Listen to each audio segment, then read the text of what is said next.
Renato.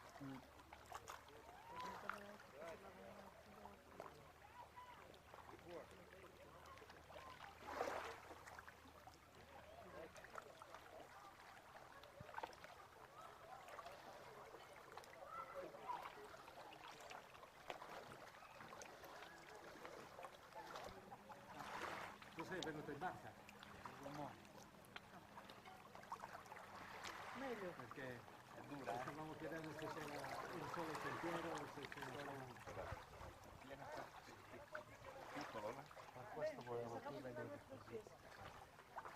Mi dispiace che la tua... Però No,